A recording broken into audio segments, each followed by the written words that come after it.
हमेशा अपनी बैग को चेक करके घर से निकले। ऐसा नहीं हो कि आप घर आकर के बैग को जैसा डाल देते हैं और दूसरे दिन वैसे उठाते हैं, ये नहीं होना चाहिए। आपको होमवर्क दिया गया है, वो होमवर्क आपने किया या नहीं किया।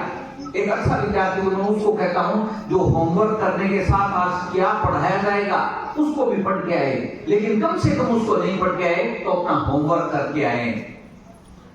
यहां विद्यालय में आने के बाद अनुशासन क्या है कि जाने के बाद तो रास्ते अलग अलग बनाए हुए हैं, इन रास्तों से गुजरे।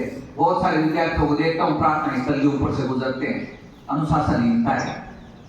अगर एक विद्यार्थी में अनुशासन जरूर नहीं होता है, अगर एक विद्यार्थी में अनुशासन नहीं आता है, तो आप ये मान करके चलिए कि आप विद्या को ग्रहण करने के लिए ग्रहणशील नहीं है और ग्रहण नहीं कर पाएंगे। अगर जीवन में सफल होना है तो अनुशासन को अपनी पहली क्लास बना लीजिए, और वो बात अध्यापकों के लिए भी लागू होती है और छात्रों के लिए भी लागू होती है।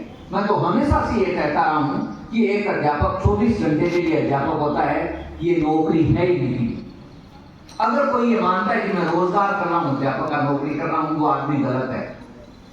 आप बिजली घर में नौकरी कर सकते हैं, जलदाय विभाग में नौकरी कर सकते हैं, दूसरे बहुत सारे महकमे हैं उनमें नौकरी कर सकते हैं। अध्यापक का पद नौकरी का पद नहीं है, क्योंकि यहाँ पर आपको मानव का निर्माण करना है और आप एक जीवंत इकाई है।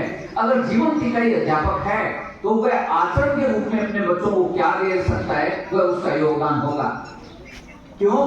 क्योंकि आपने देखा है कि आजकल जब गूगल आ गया तो गुरु की आदि आवश्यकता तो समाप्ति हो गई। गूगल पर बच्चा हर चीज सर्च कर सकता है। प्रत्येक कक्षा में मैंने देखा है कि जो भी आपके लेसन हैं वो लेसन के पूरे वैसे के वैसे तैयार किए हुए हैं। अगर आपका मिस हो गया तो आप वहां से भी पढ़ सकते हैं, लेकिन एक गुरु जो आचरण के रूप में अपने विद्यालय में दे सकता है वो आपको जीवन में कभी भी नहीं मिल सकता। और अध्यापक को तभी दे सकता है जब अध्यापक पहले इस बात के लिए तैयार हो कि मैं नौकरी नहीं कर रहा, मैं एक अध्यापक हूँ और आजीवन अध्यापक हूँ। यहाँ पर कहता हूँ मैं तो कि रिटायरमेंट के बाद भी एक अध्यापक